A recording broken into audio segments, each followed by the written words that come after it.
So let's look at the relationship between angular momentum and moment of inertia. So moment of inertia is how hard it is for us to stop or start or change the spin of an object. Angular momentum is how much spin something has. So mathematically, what we're looking at is L is equal to I omega. Angular momentum is equal to moment of inertia times of omega. It's the same thing as what we just learned, or just learned. Yeah, quite some time we learned about this. Even in your previous grade, you guys have learned about not this exact relationship, but the nature of relationship, about momentum, about mass, about velocity. The same thing over here as well. Now let's look at the derivation. So we have an object. This is a rigid object rotating about a fixed axis made up of n number of particles. Each has its own distance and everything is mentioned over here. Each has its own mass and that too is mentioned over here. All of them are moving with the velocity of angular velocity of omega. So if I pick up one of the particle, then the linear momentum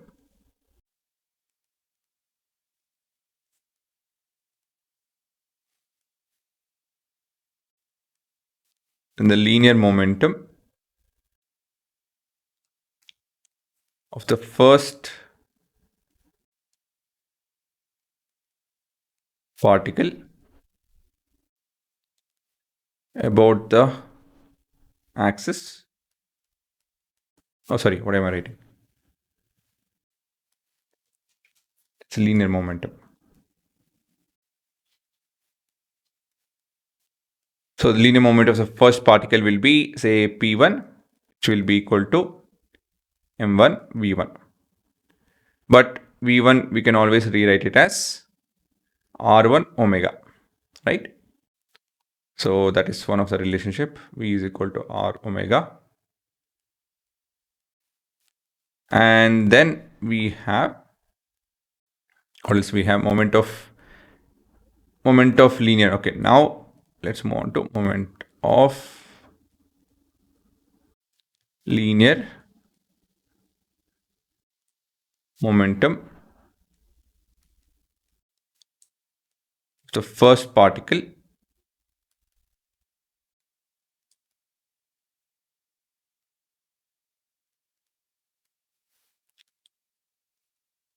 about the axis of rotation that we are considering. So that would be, say, L1, P1, R1. P1 is M1 R1 square omega. Now, we know that angular moment of any rigid body. So about a fixed mass, if I want to figure it out, we need to add all of the momentum up. So let me put it across as a statement. Sorry, I think I didn't make that much of sense. So angular momentum of a given rigid body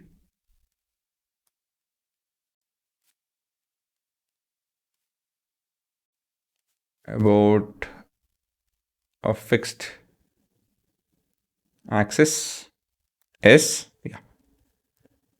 is the sum of moment of linear momentum of all the particles.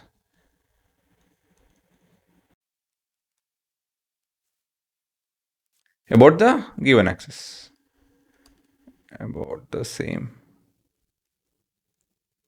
axis. So basically I have L is equal to L1 plus L2 plus Ln.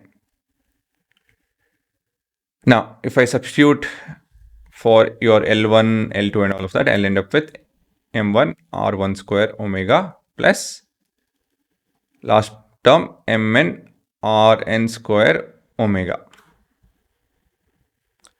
So what we have here is omega, that is common, summation of mi ri square,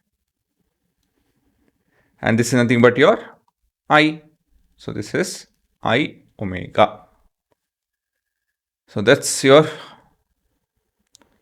official establishing the relationship between Li and omega.